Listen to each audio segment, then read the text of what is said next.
Welcome, everybody. It's nice that so many of you have chosen to spend your Saturday here with the Clear Mountain community. So, just a few announcements before we go into chanting and meditation.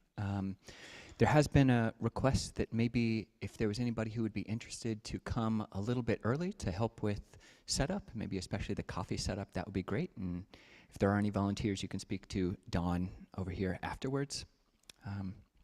That would be great.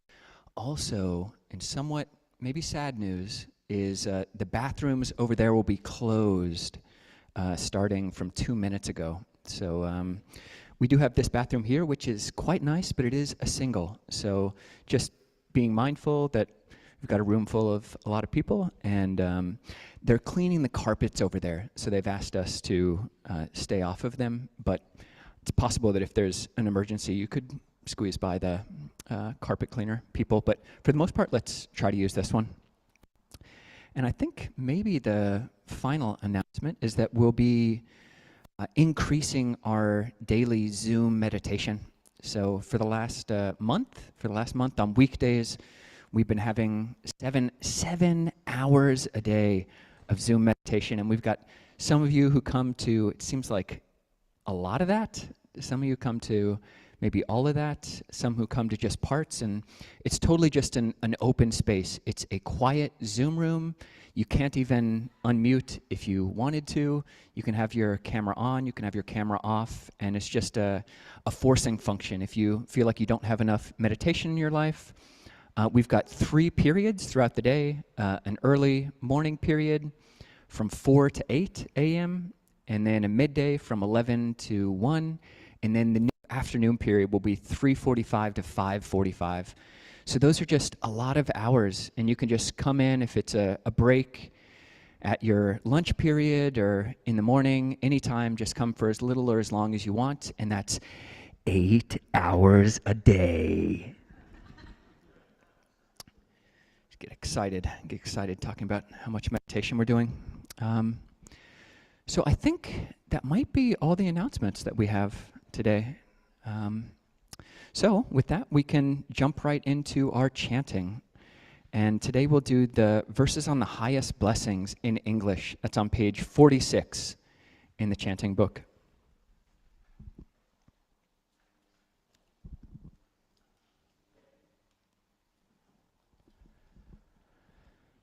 Now let us chant the verses on the highest blessings. Thus have I heard that the Blessed One was staying at Savatthi, residing at the Jeta's Grove, in Anathapindika's park. Then in the dark of the night, a radiant Deva illuminated all Jeta's Grove. She bowed down low before the Blessed One. Then standing to one side, she said, Devas are concerned for happiness and ever long for peace. The same is true for humankind. What then are the highest blessings? Avoiding those of foolish ways, associating with the wise, and honoring those worthy of honor. These are the highest blessings, living in places of suitable kinds, with the fruits of past good deeds, and guided by the rightful way. These are the highest blessings, accomplished in learning and craftsman skills, with discipline highly trained, and speech that is true and pleasant to hear. These are the highest blessings, providing for mother and father's support, and cherishing family, and ways of work that harm no being. These are the highest blessings, generosity and a righteous life, offering help to relatives and kin, and acting in ways that leave no blame. These are the highest blessings, steadfast in restraint and shunning evil ways, avoiding intoxicants that dull the mind, and heedfulness in all things that arise. These are the highest blessings, respectfulness and being of humble ways, contentment and gratitude, and hearing the Dhamma frequently taught. These are the highest blessings, patience and willingness to accept one's faults, seeing venerated seekers of the truth, and sharing often the words of Dhamma. These are the highest blessings, ardent committed to the holy life, seeing for oneself the noble truths, and the realization of Nibbana. These are the highest blessings, although in contact with the world, unshaken the mind remains, beyond all sorrow, spotless, secure. These are the highest blessings. They who live by following this path know victory wherever they go, and every place for them is safe. These are the highest blessings.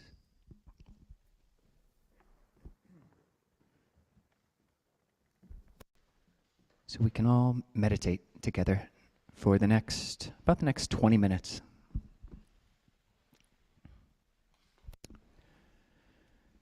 And so the first thing to do when we come to meditate is to set the body in a position and a posture which is supportive of the mental posture that we're trying to develop.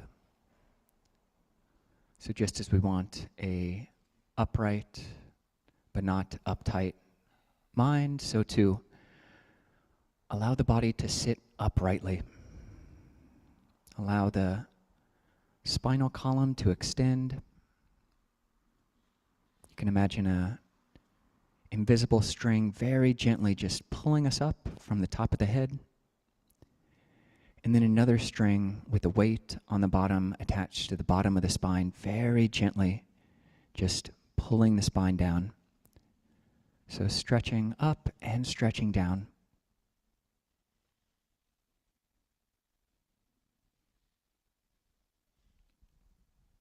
And with this central column well set up, well established, firmly planted on the ground or on our seat, you can just allow everything else to just relax.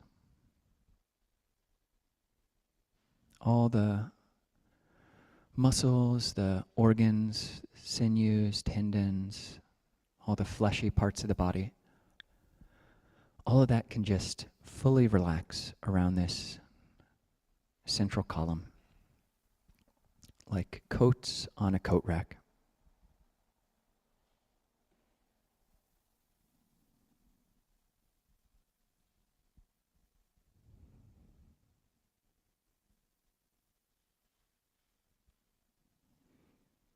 And with the body in this awake but relaxed posture, people are welcome to use whatever meditation object you're most familiar with. Or if you'd like to follow along, we'll just be giving a bit of one way to do breath meditation. And with this practice, we'll just see if you can unhook the mind, whatever your mind seems to be latching onto, attached to.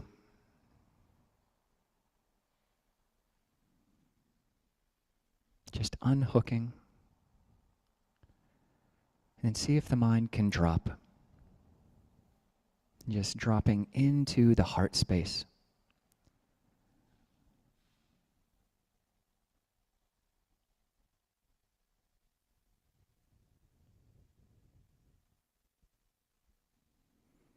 For the next 15 or 20 minutes, we'll see if we can pay attention to and know every in-breath and every out-breath here in this center sphere of the body, this heart space.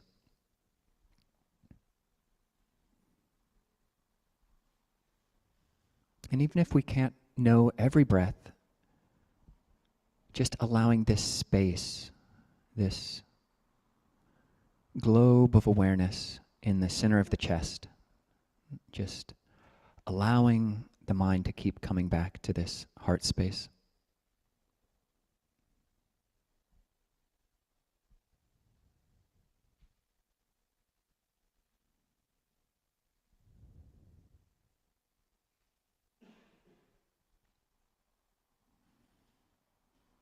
We've got this gentle pulsing in this area, the lungs gently expanding on the in-breath and gently contracting on the out-breath.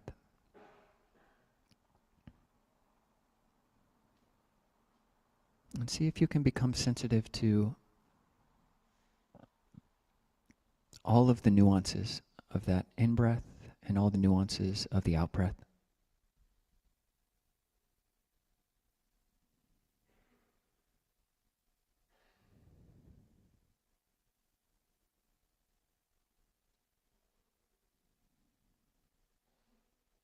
And see if we can just stay right here with as much kindness as we can hold.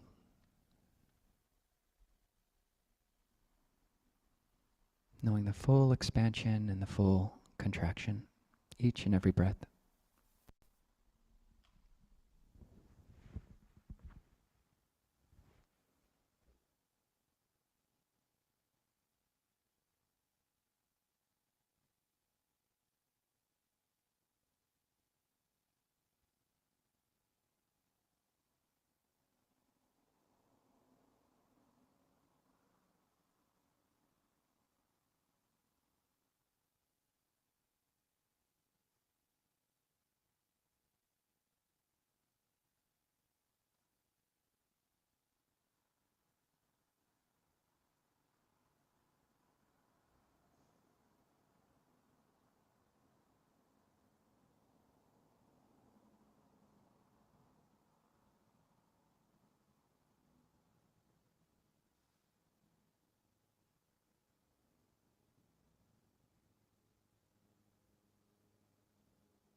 If the mind has wandered off, you can actually take your hand and put it on your chest.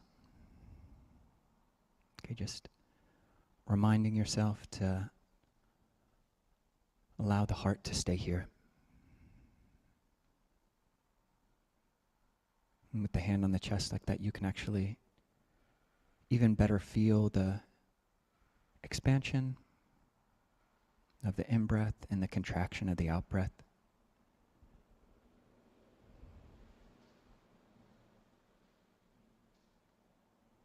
You can also remember kindness. This is all about being kind to ourselves, training the mind to be at peace.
And then in the last few minutes of a group meditation, or really any meditation, it can be good to practice metta, or loving kindness.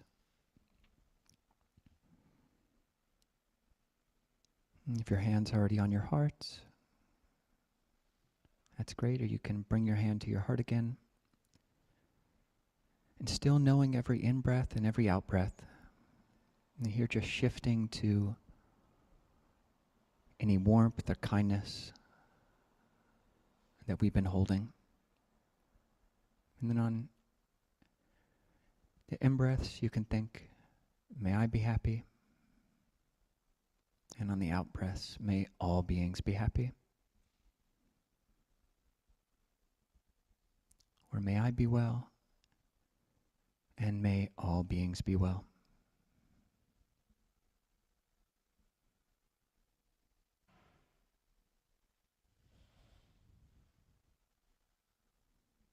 Just extending that full forgiveness and full kindness to ourselves, this softness and warmth, letting it radiate out in every direction, above, below, around, and everywhere. And to all as to ourselves.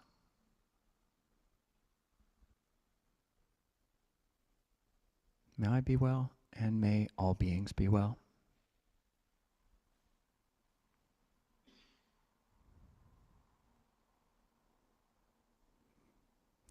And just allowing that warmth and that kind intent to be boundless.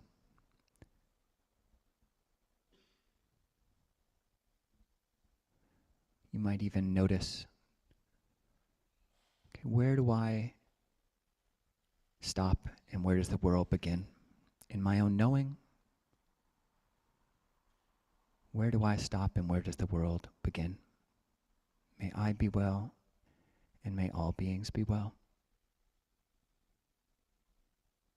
Abundant, exalted, immeasurable, globally, in all directions. There's no bounds. Just warmth and well-wishing.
Let us request the Dhamma together. We bow together first. Ready? Bow.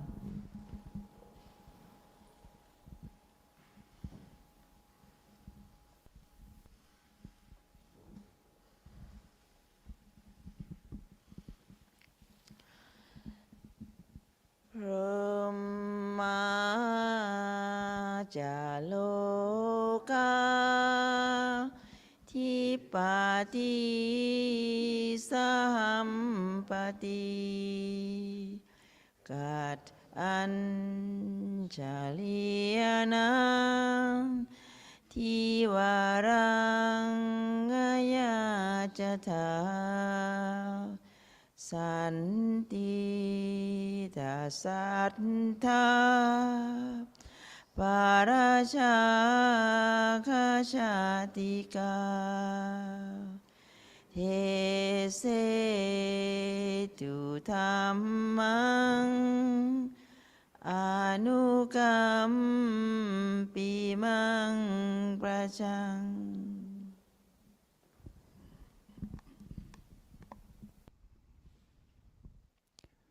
Namo tassa bhagavato arahato samma sambuddhassa.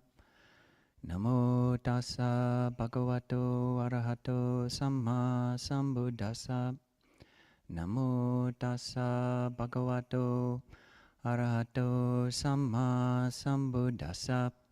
Buddhang dhammang sanghang namasahami. Okay.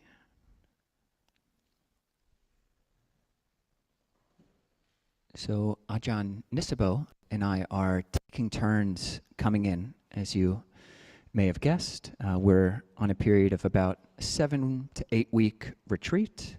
So doing more formal meditation and then just taking turns coming in on these Saturdays. And so the last time I was here was, I think, 2 weeks ago. And I wanted to talk about happiness, but I ended up talking about suffering. I ended up talking a lot about dukkha, what we call in Pali or the Buddha's language dukkha, or that which is unsatisfactory. And we recorded the talk, and the name that we gave to that talk was that it was when the sit, i.e. the meditation sit, when the meditation session, when the sit hits the fan. When the sit hits the fan. So that's all about dukkha. But this week, it's going to be all about when this sit is the bomb. When this sit is awesome, when things are going well, when there is pleasure and happiness, piti, sukha, pamoja. There are all sorts of words in the Buddha's language for different levels of happiness, different levels of well-being. So the first noble truth is there is dukkha. There is dukkha. And we're really fortunate. It's great that the Buddha could start with something so real, so realistic. You know, someone comes to a meditation sit or they come to a Buddhist class, and if they're depressed and, you know, someone's trying to teach, you know, all about the heights and all the pleasures of meditation, it just doesn't, you know, you can't swallow it sometimes. You know, if you're just not experiencing any of the well-being in your life, just only talking about pleasure and happiness and think pink and pink clouds, it just doesn't work. So we're fortunate that the Buddha was real enough to say, first noble truth, there is dukkha. There is that which is unsatisfactory. And the more calm and refined and subtle the mind gets, the more calm and subtle and refined our sense of dukkha becomes. It's not that, dukkha will be with us, you know, until we attain jhana and a completely transcended all mental dukkha. There'll be some form of mental unsatisfactoriness with us the whole route. But fortunately, it just gets more and more subtle, and we become more and more skilled at being able to tap into different types of pleasure, different types of sukha. So this is the opposite of dukkha. And the Buddha said, there's a discourse called the Arana Vibhanga, or the discourse on non-conflict, where the Buddha said, you should know how to define happiness, know how to define sukha, know how to define pleasure. And having known how to define sukha, pleasure, you should pursue sukha internally. You should pursue happiness and pleasure, even pleasure internally. So what I thought to do today was start off by giving just a little bit of a taxonomy, or just a schema for ways of thinking and talking about the different types of sukha, the different types of happiness that are spoken about in the Buddha's discourses, and then to ask a provocative and consequential question. But we'll start off with the taxonomy. So in this, you can conceive of it as a 5-element taxonomy of pleasure. And this is a rather modern take, modern in the senses that I just made it up in the last week when I was supposed to be meditating. But anyway, I think it is really useful, really useful. So in Buddhism, you often hear talk about 4 and sometimes 5 elements.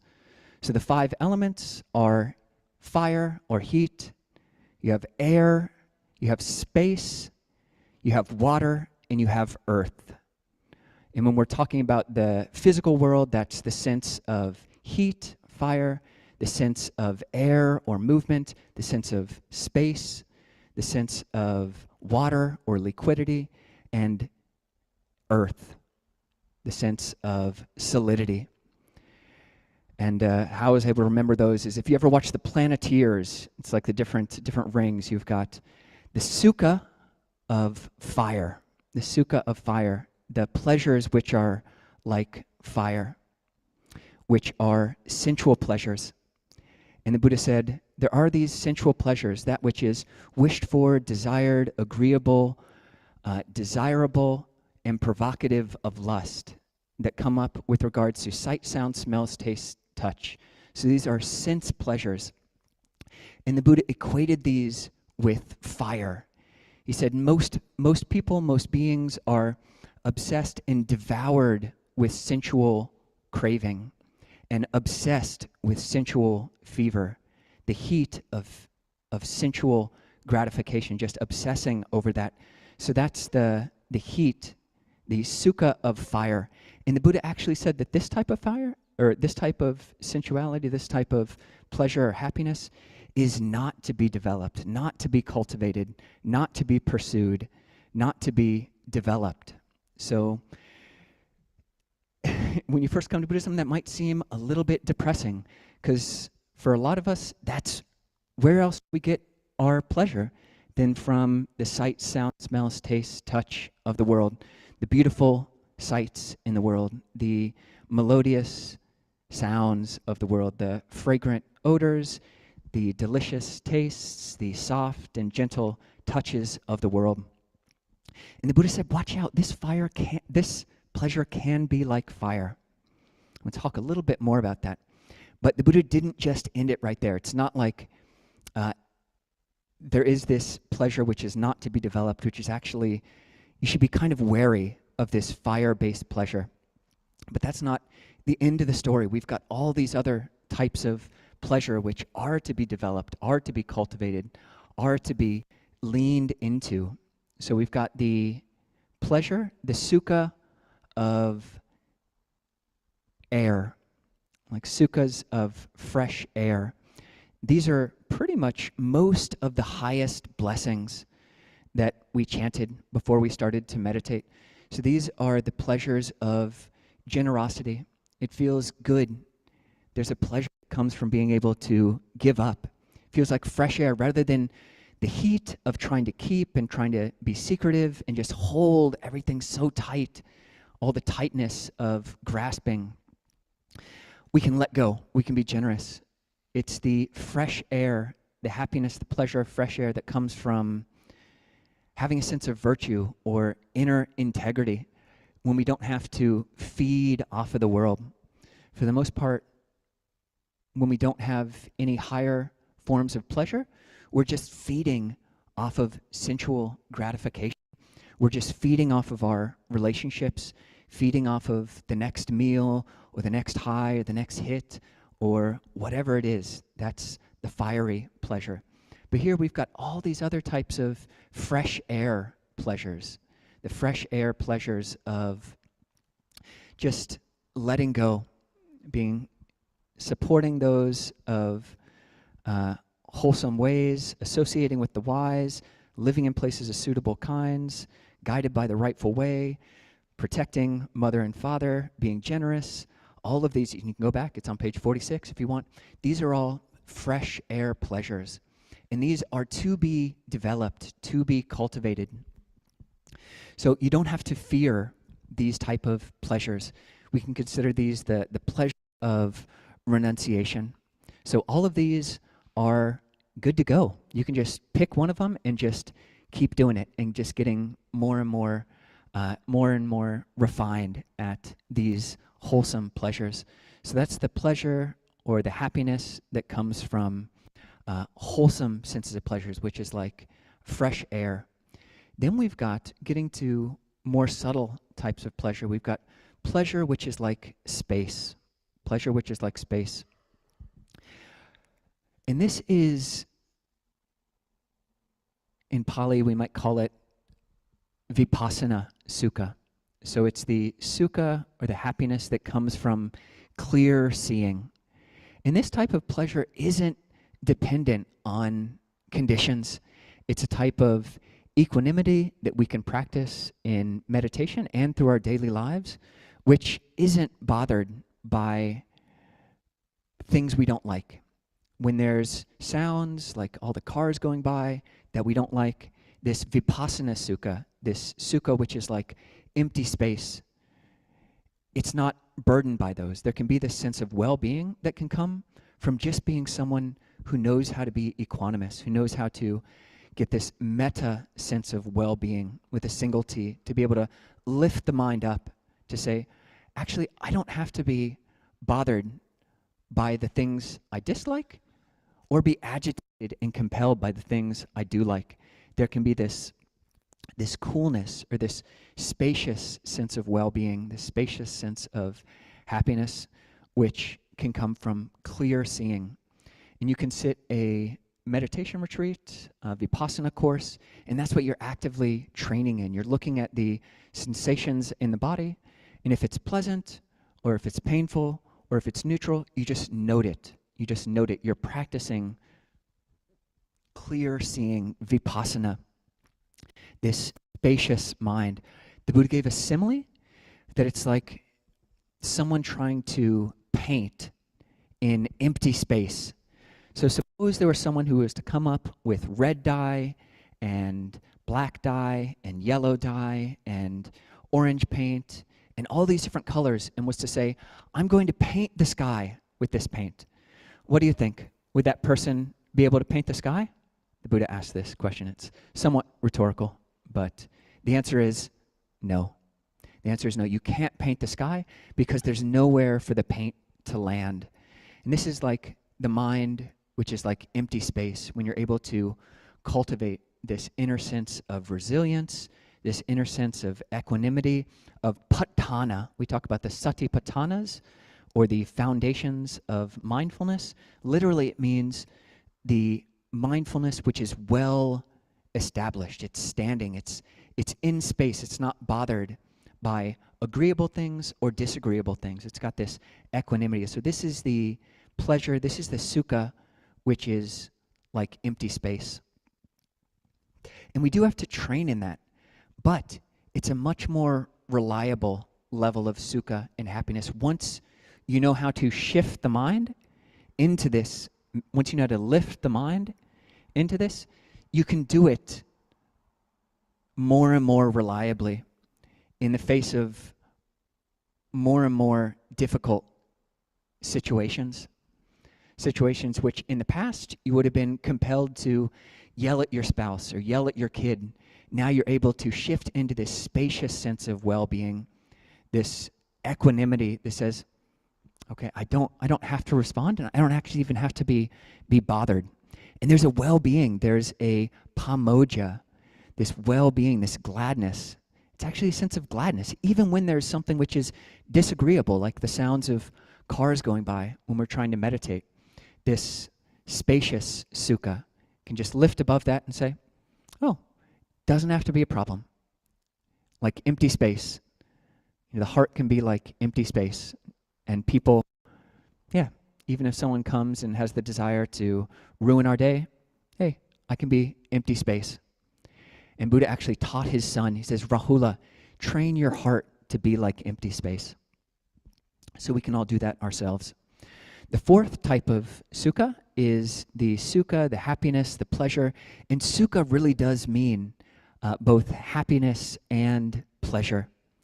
And this fourth type of sukha is one which does take more training. It's one which perhaps most of us can't necessarily access right off the bat. But the more we train, say if you go to a meditation retreat where you've got quite optimal conditions, where there is a lot of quiet, where there is very few sense impingements, when the mind really can settle, when there aren't all the things which habitually stirring us up.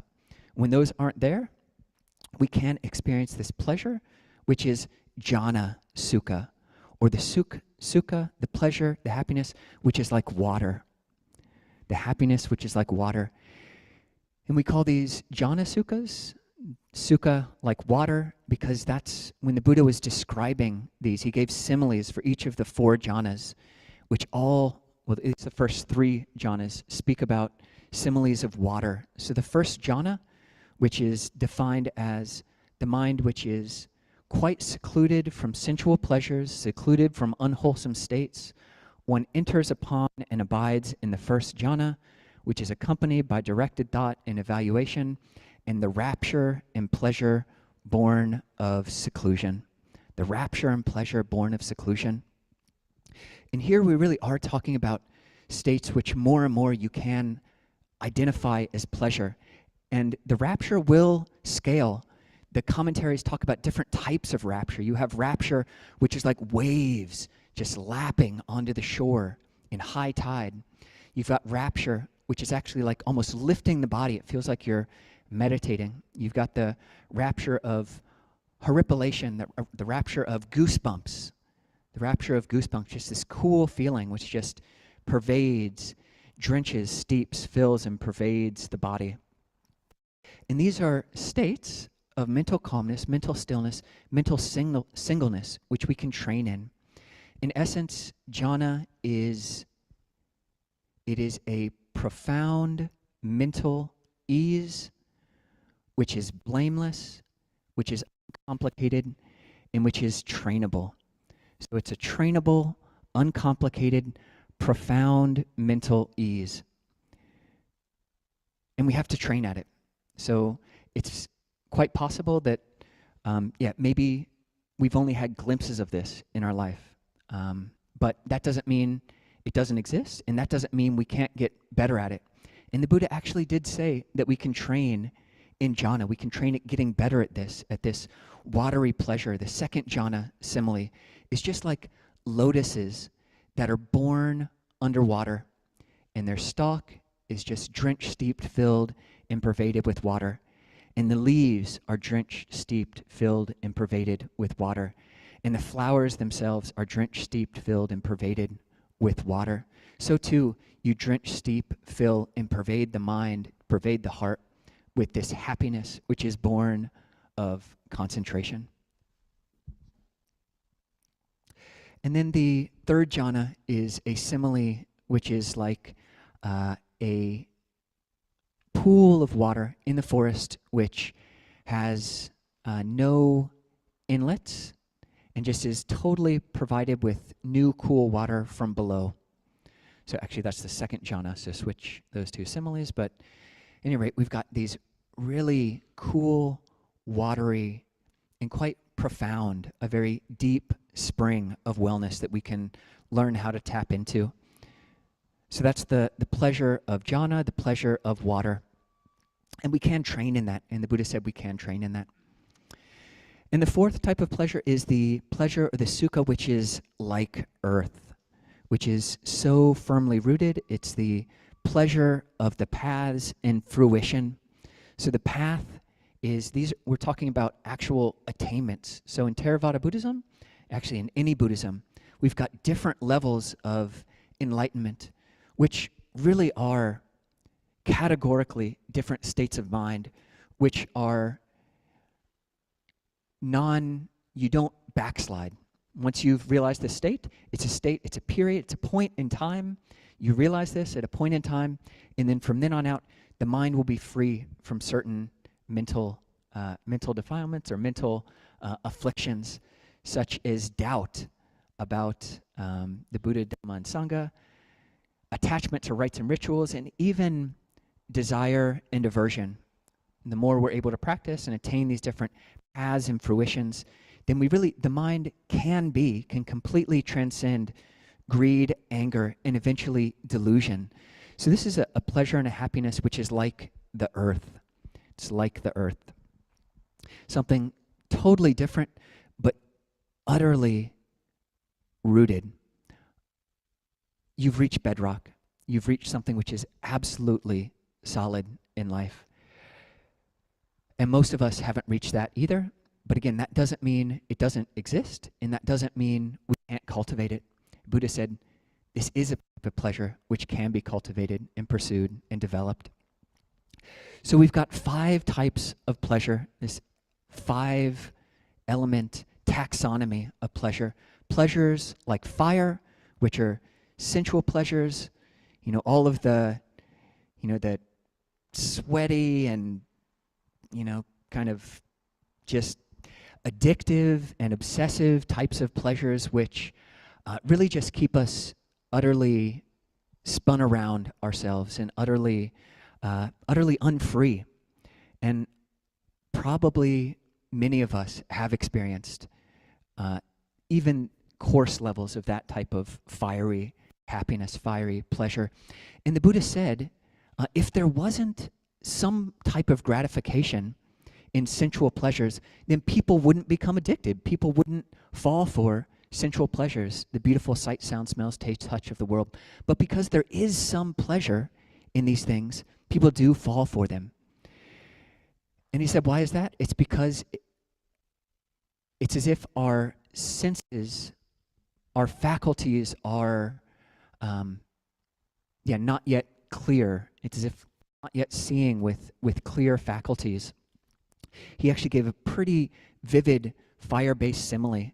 So at the time of the Buddha, there were people with leprosy, Hansen's disease, where you basically lose feeling in parts of your body. This is in the Magandhya Sutta. People lose senses in parts of their body.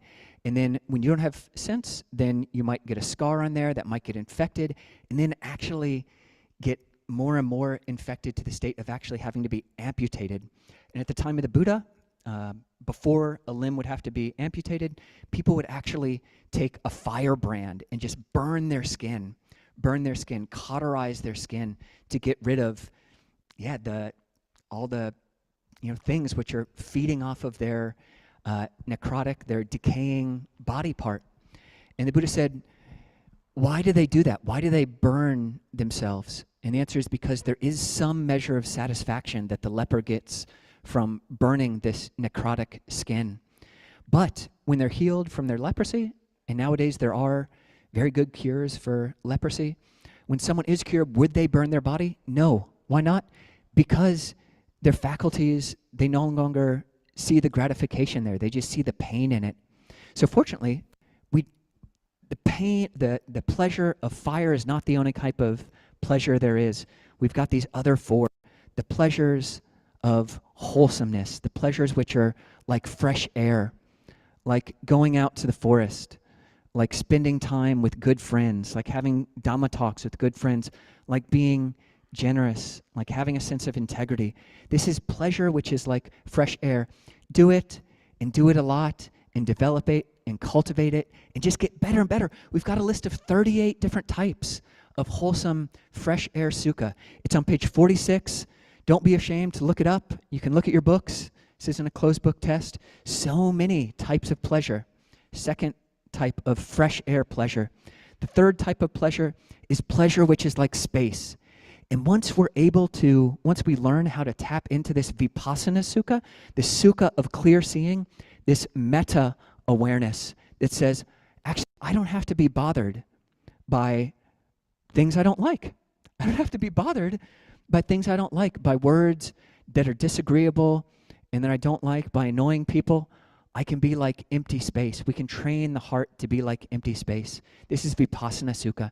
And you really can train the mind to just flip into this mind that's like space. The 4th type of sukha does take more work, but it does exist. And if you haven't experienced it, or if you've only experienced it minorly, then no worries. Go to retreats, take a 7-day retreat, take time off work, do a 10-day retreat. This is what utterly changed my life. I was 20 years old and did my first 10-day Vipassana retreat. The first 2 days, they were hell. First 3 days were hell. Just so much dukkha, just utterly uncontrollable mind, and just, okay, I know I'm supposed to watch the breath, but I just can't do it. And it just feels like I'm battling an army of animals in the mind. And then 3rd day, for whatever causes and conditions, I've been trying to pay attention more and more. One single object. I'm not yet a monk, but third and a half, fourth day, I experience a sense of pleasure and happiness, kind of born from that seclusion. And in our tradition, our teachers they say, you got to be careful about the labels that you put on your meditation. So if you think you're experiencing rapture and pleasure, one-pointedness, directed thought, evaluation, those are the 5 factors of jhana, just put a sticky note on that, okay? This feels like rapture. This feels like profound joy. Okay, sticky note. I'm not going to say for sure I had jhana or I have jhana, but this is an unworldly, profound mental ease, which is blameless and it's uncomplicated and it's trainable. I've been doing something with my mind for these first 2.5, 3 days, and then the mind settles into this trainable, uncomplicated, blameless, really profound mental ease. So go to a retreat. Go to a retreat. That's the pleasure, which is like water. It's super cool. And then when you experience something like that, you just have a totally different perspective on all the other. You really see how hot and bothered all your other sources of addiction and pleasure are. It's like I had to give up my phone, and it was 2002, so my phone wasn't that exciting at the time. But at any rate, gave it up and didn't have music, didn't have books. And I was devoid of all the sources of pleasure, which I was so, really lending my life towards, inclining my life towards just a normal life of those kind of pleasures, because that's what our societies tell us is possible. What's possible is, maybe a middle-class existence with, you go to see a movie every once in a while and you get good food, as much as possible, and you have, smelly stuff, in a good way around your house, and, soft touches, and everything is just comfortable. And that's all we know. And there's a phrase in psychology, which is induced delusional problem, or something like that. Another name is folie à deux, induced delusional disorder, induced delusional disorder. So this is folie à deux, which is the folly, which is two, the folly of two. And here we don't just have one other person who's encouraging us towards the folly of keeping our bar just this high. The best you can want in this life, just, okay, middle-class existence, I get good food, and then I go see, it's a good movie, and other people said it's a good movie. The bar is this high. And the folie à deux, all the deux, all the others in this situation, is our whole society, is the advertisement industry, is the beautification industry, is the entertainment industry, which are telling us this much is okay. This is about as good as life can get. But then when you sit a meditation retreat and you realize that actually there are types of pleasure which are just of a totally other order, which are like water compared to all that heat and sweaty and grindy, and it's just like fire, and it's trainable. There's a trainable, uncomplicated, blameless, profound mental ease which is possible, but you have to train at it. And when you train, eventually there are these states of of pleasure like earth, which are the paths and fruitions of attainment. And so that's the 5-part elemental taxonomy. And you can just choose your pleasure from number 2 on up. See if you can lean away from. If you're relating to sight, sound, smells, taste of the world in a healthy way, you're not addicted, you're going out, you're being generous with it, giving, beautiful sight, sound, smells, taste, touch to others. That's, there's nothing inherently evil about that, but incline towards these other states of well-being, which are just cleaner, like fresh air, like water, like space, like earth. And the provocative and consequential question, which I was thinking that I would ask about 15 minutes ago, is, do you believe in jhana? Do you believe in jhana? Do you believe that there is this trainable, uncomplicated, blameless, really truly profound mental inner ease, or not, or not. And this is a belief. And there's a sutta where the Buddha says there are some people who have the belief that this is not possible, that there is no jhana sukha. And there are other people who have the belief there is jhana sukha.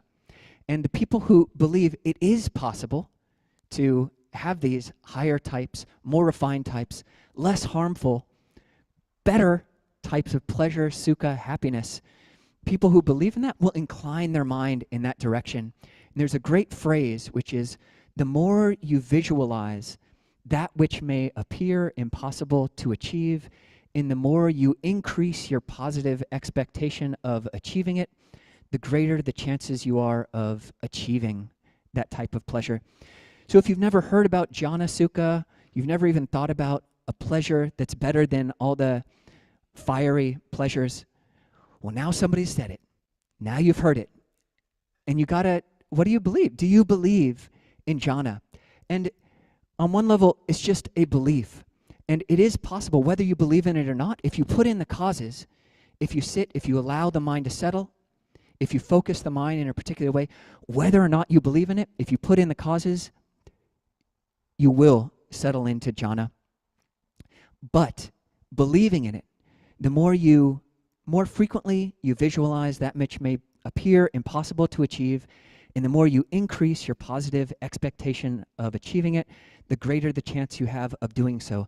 That is a cause. So putting that cause in, do you believe in it? And we're not asking you, well, maybe later on we say, okay, it's good, belief in rebirth, that is the thing in Buddhism, but we're not even saying that today. Not even saying that today. A much easier belief. Can a human mind attain a pleasure which is like water, which is cool, which is easeful? Don't you just want to believe that? Even if you don't believe it, don't you want to believe it?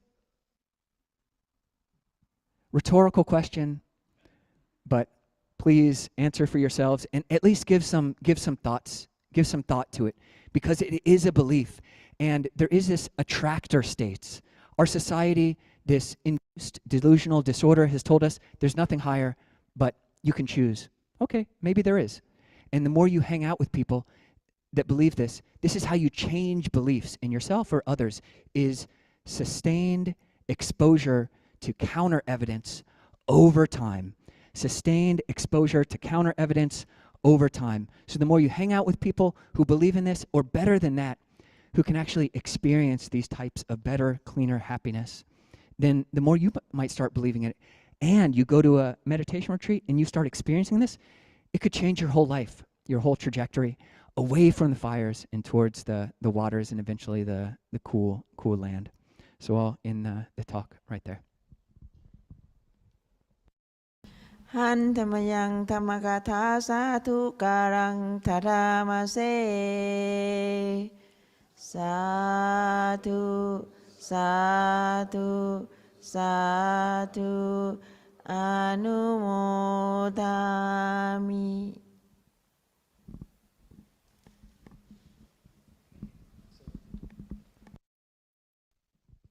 If anybody has any questions, either online or in person, Sarah's got the mic and she can pass it to people. So Luis, please.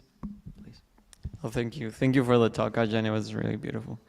Can you please speak a little bit more about that sukha that is like space? Is that like a mental state one can go like mentally, or is it the realization of no self, or how does that work? So to not be touched by the reality. Yeah, great question. And it's both. It can be seen as an outgrowth or a realization into not self. You're just taking this. In Zen, they talk about taking the backward step. So rather than living from face, one starts living from space. You start being less and less, vectored forward, which all of us have become compelled and obsessed to do for most of our lives because our eyes are pointing this way and not that way. But yeah, it's a stepping back. It's a meta-awareness. It's an insight into not self. And there are different levels. There are different levels to it. And I do think, you have some whole schools of Buddhism, like Dzogchen or Zen, and there comes this whole conversation about gradual path versus instantaneous path. And so for the most part, Theravada, we are a gradual path, talk about gradual path, gradual fruition, but there are these moments of instantaneous kind of awakening. And in Dzogchen, or Zen, it might say, just in a snap, you can do a glimpse. You can just glimpse a shift of awareness, which is actually not super deep. It's just a simple backward step, which is actually quite superficial, but so superficial that you might miss it. It's like, okay, awareness is like this. Awareness is vast. Everything, it's not so much that the mind is in the body, but that the body is in the mind. Yeah, the body is in the mind. My whole experience, your whole experience of the whole world is inside of you. My whole experience of the world is inside of me. It's not so much that the mind is inside the world, but the world is inside the mind. So it is this stepping back. There are gradations of it. You can get better and better at it and faster at it to a point where at first it is just like can feel like a backward step. Okay, I'm just going to be less obsessed, with allowing the aperture of my pupils, the aperture of my gaze, the aperture of my, social awareness to be so fixated on individuals, backward steps, peripheral awareness, spatial awareness that takes in the whole peripheries, out this much, out that much. About 160 degrees we can see. We can't see, actually, yeah. So big, wide spectrum of awareness. So at first it feels like just a backward step, just a little bit behind the eyes. Okay, there's not a homunculus, a little me behind the eyes. Sometimes it feels like that. I look down at the breath and it feels like the pupils are actually looking down. We don't live behind the eyes. So just, okay, a little bit step back. And then the more skilled you can get at it, we're not talking about depersonalization but you can feel like it's a stepping back which includes the body. It's a stepping back which includes the body, and the better and better you get at it, then the less affected you'll be less and less a slave to liking the things that the mind wants to like and to not liking the things that the mind doesn't want to like. You just won't be a slave to that, because on some level that's just kind of arbitrary. So you can become more skilled and have more choice. You've got more choice with this happiness, this pleasure of sukha. And just as I said, it's not super deep. It can be somewhat superficial. It can also feel like a somewhat superficial sukha. So it can be a very, very subtle sukha. Bhante Analayo talks about as soon as you realize, as soon as you have mindfulness, then there is a measure of well-being right there with that mindfulness. The Buddha says that when neutral feelings are dukkha, they're unpleasant when they're not known, but neutral feelings are actually pleasant when they're known. So when you bring mindfulness, when you have this spacious mind, and you know neutral feelings, it's actually pleasant. It's like attention rewards whatever you pay attention to. If you have skill in attention, then nothing is boring. Meditation is not boring. You're able to tap into this spacious type of well-being. And yeah, don't berate yourselves if you're not able to, zoom up to the top of the room right now and, look down and feel like you've got all this super space, but it might be just a little bit of remove. The tiniest bit of remove, I can step back a little bit. I don't have to be a slave. That's how it starts. I don't have to be a slave to the mind. Just a little bit of a step back. Yeah, and anatta, as you said. Yeah, not self. It's not self, it's not me. And it never was. That's why you don't have to wait for it. That's why you don't have to wait for it. The truth of not self, you don't have to go and sit for 30 hours to see not self. Not self is not self. There's no self right now. And we can get more and more, perspective on that just deeper and deeper. So does that make sense?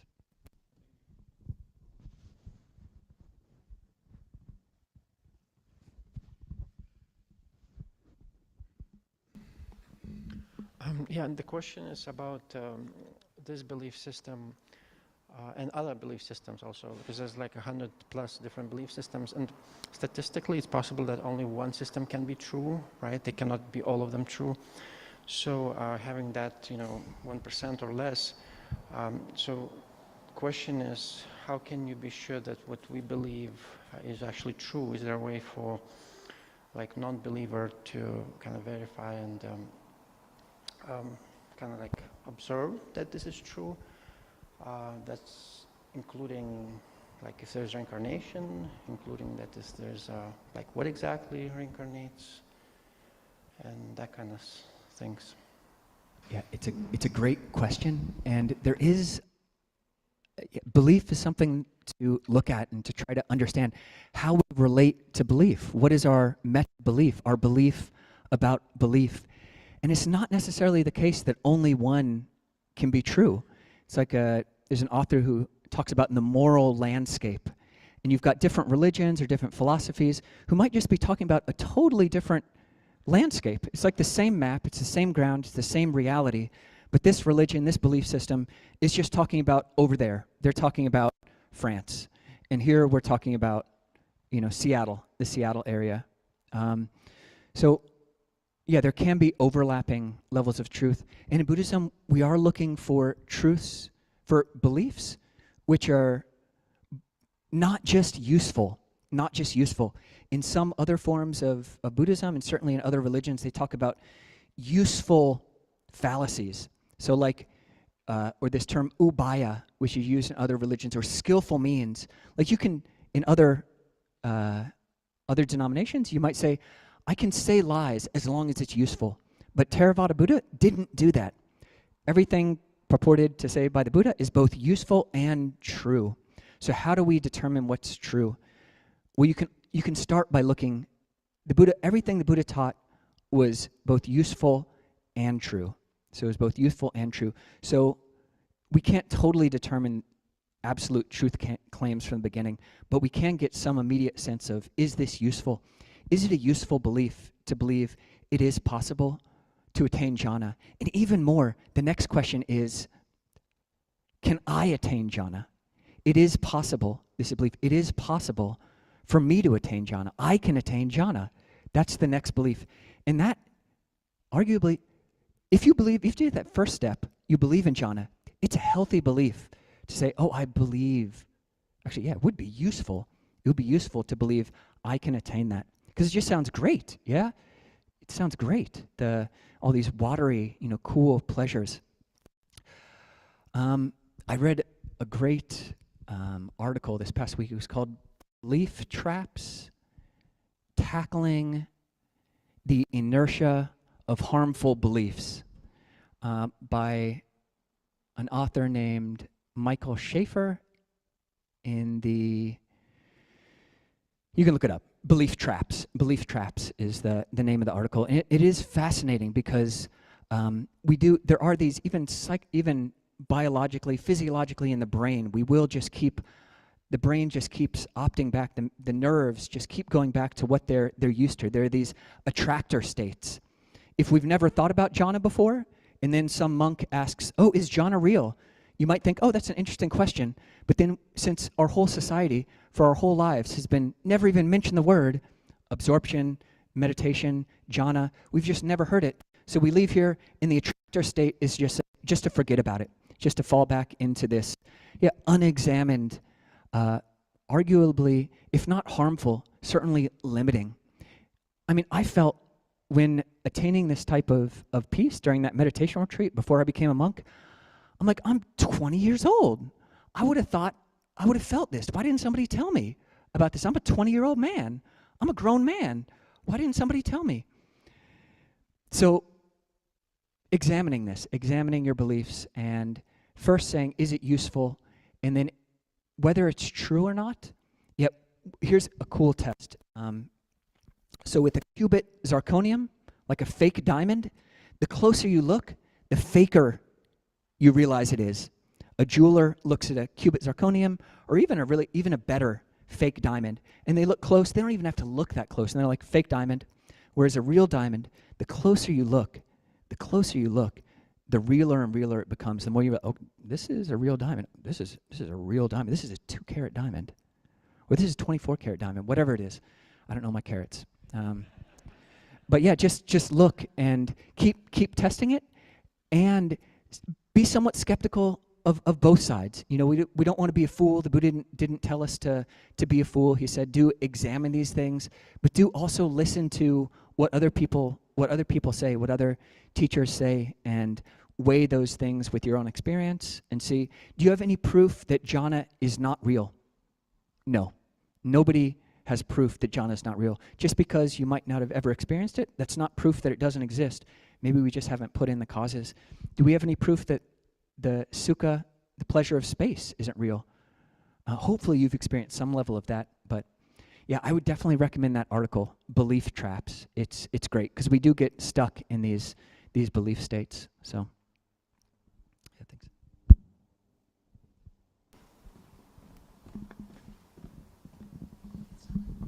Yeah, thanks. The idea of is a belief useful? I think that's really helpful, because we may not know if it's true, but if it's useful, that's important. And I recall hearing Joseph Campbell say, you know, he found believing in reincarnation was useful. It was helpful. You can't prove it to be true, but it is helpful to have that belief. And so one thing I wanted to just ask you, if you could clarify a little bit more the earth, the sukha of earth. I think what I heard you say is that it's fruition, it's the path, it's like the achievement, but I need a little bit more clarification. Yeah, in Theravada Buddhism, it really is like a finish line, and that might even seem too video gamey to you. It's like, and the Buddha does talk about 4 different levels of this. It sounds even more video gamey. There is a finish line, but that's how the Buddha taught in the Theravada canon, and there are teachers historically and living teachers who talk about this as an achievable goal. There's an inline, like all the things of the world, especially all of those fire-based sukhas, but even the sukhas that are like fresh air, there's no end. There's no end to these. Whereas the path, there is an end. There is an end to the path. There is goal. There is arhatship, in which, yeah, there is a final, really true transcendence of greed, anger, and delusion. And again, this is, as you said, it's a belief. You know, I don't have personal evidence. I have not experienced that for myself, but I've met people who I do believe have attained that. There was a moment in time when teachers who I respect really did achieve some level of true mental breakthrough, when their hearts kind of flipped and there was no way that they could, you know, go back to former bad habits of body, speech, and mind. And I believe in that, and at the very least, I think it's a useful belief. You know, it makes us, at least at the very least, you know, harmless, and at the very most, you know, it can, yeah, lead to greater and greater, more and more profound, subtle levels of happiness and well-being. So that it really is a point in time. And other schools of Buddhism will say, actually, that's not, the Buddha didn't talk about it like that. Awakening is right here, right now, all the time. Awakening is right here, right now, all the time. And very much, that is the sukha of empty space.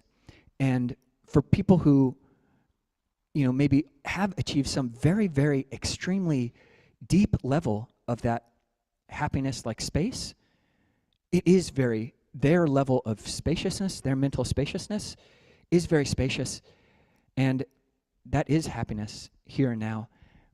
But it might not necessarily, they might still have more work to do. They might still have greed, anger, and delusion like welling in their heart, called underlying tendencies. So, and you do see that people kind of who are purported to be attained or enlightened, and they go and do all this jerky stuff and violent stuff and, you know, immoral stuff and, you know, sexually licentious stuff, and it's just like, enlightened? Come on. Like I want like a better type of enlightened than that. So, yeah. Actually, can we go? There's someone back there.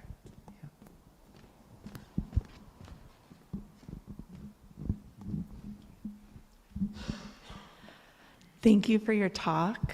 As lay practitioners, is there a way to cultivate a wise relationship with arts and entertainment? And a reflection that I've had is, sometimes I can feel this clinging of wanting to watch the next episode, go to the next show, and it feels like dukkha.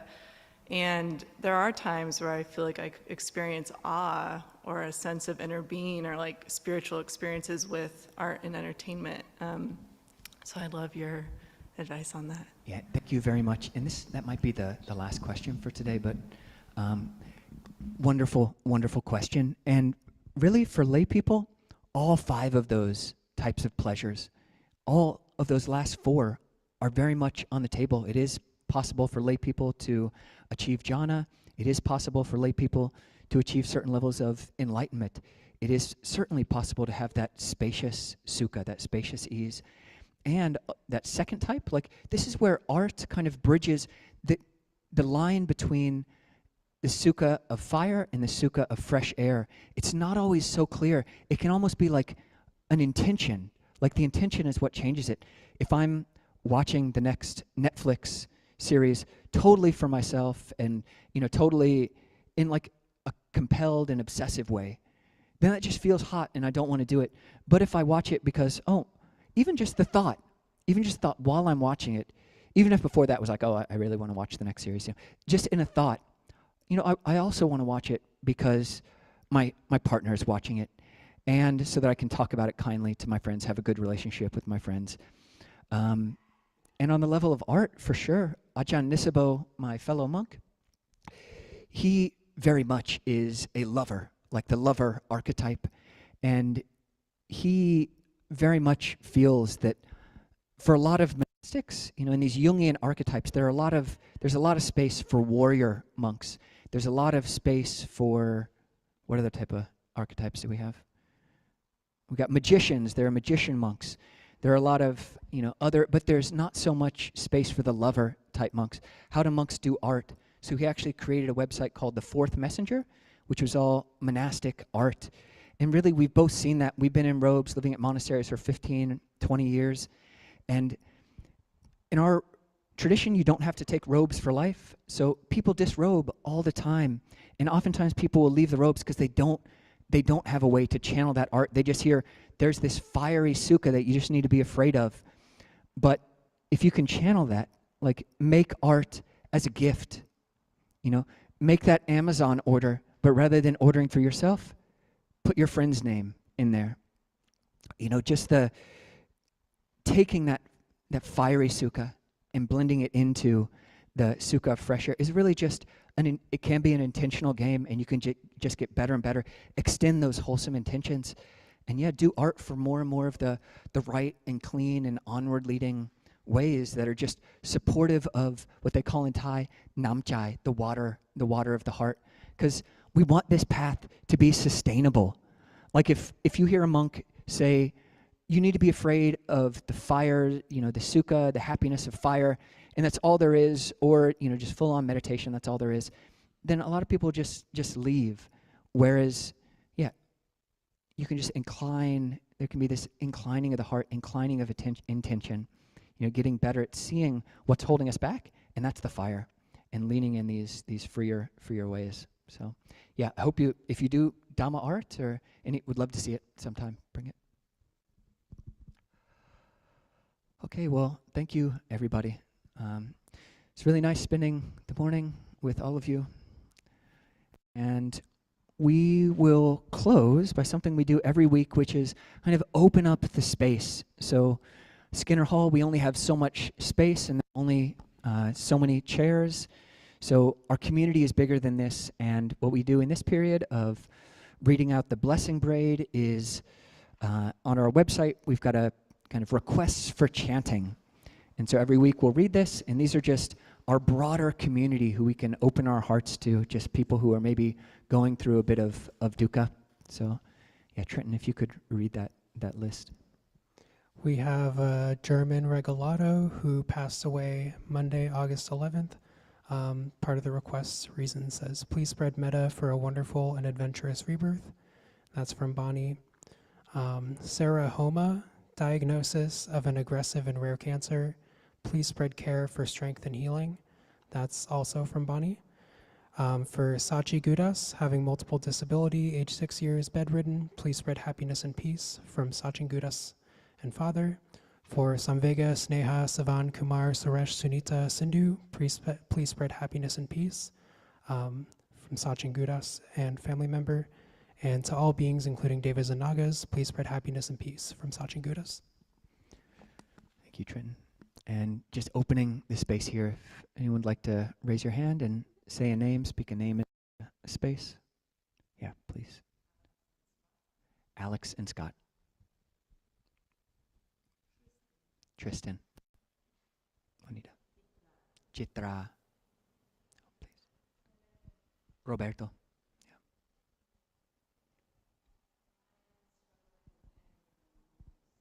Brian, struggling with anger and loneliness. Thank you. Tyler. Tate and Zoe. Yeah, please. Eric, who's bedridden. Yes, sir. Carol and Diane with cancer. Scott. Yep.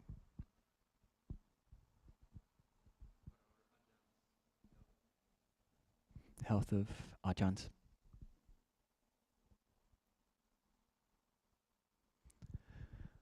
Okay. So let's just sit with those names for a bit, and then we'll chant together.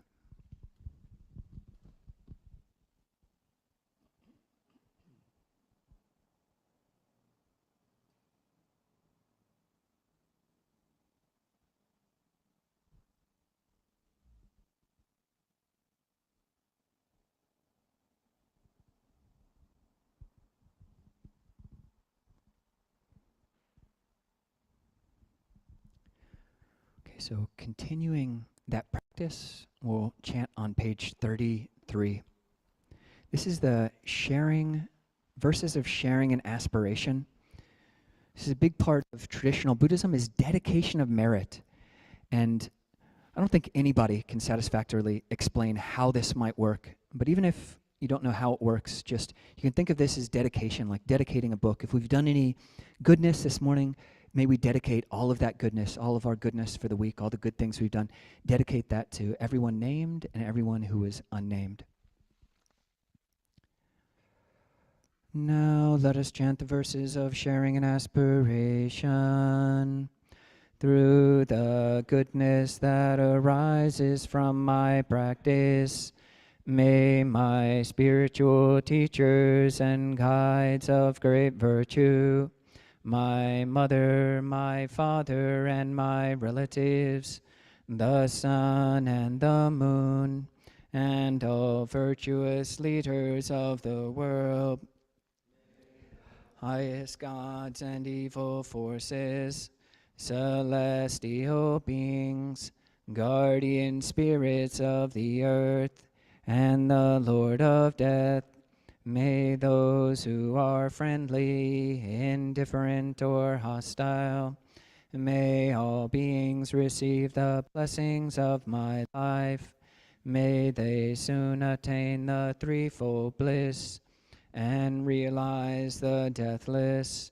Through the goodness that arises from my practice, and through this act of sharing, may all desires and attachments quickly cease, and all harmful states of mind, until I realize Nibbana in every kind of birth. May I have an upright mind, with mindfulness and wisdom, austerity and vigor. May the forces of delusion not take hold, nor weaken my resolve. The Buddha is my excellent refuge. Unsurpassed is the protection of the Dhamma. The solitary Buddha is my noble guide.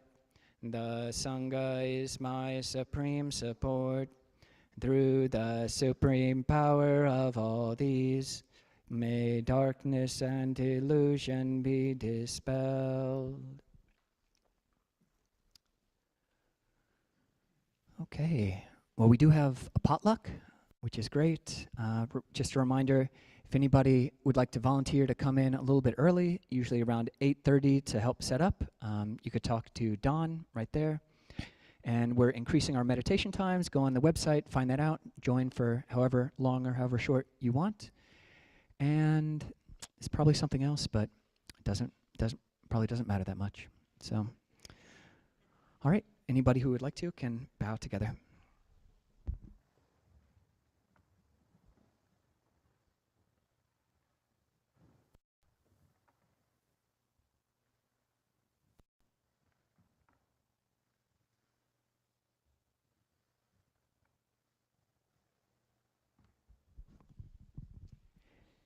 Yes, the announcement was just to encourage everybody, if it's a nice challenge for maybe the first person or second or third person you talk to be somebody who you don't yet know. And maybe if we could, if anybody's here for the first, second, or third time, could we get you to raise your hand and say your name, where you came from? Yeah, please.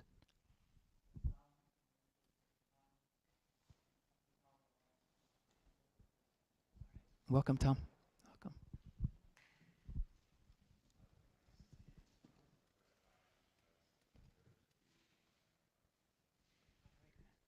Okay, welcome, Steve. And your partner's name? Jessica. Welcome. Welcome to you both. Yeah. Oh, please.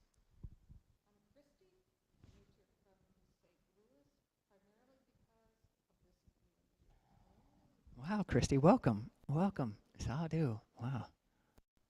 Okay, yeah, please.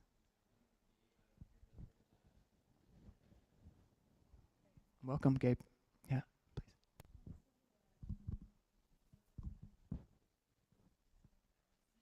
Awesome. Welcome, Sophia, as well. Yeah.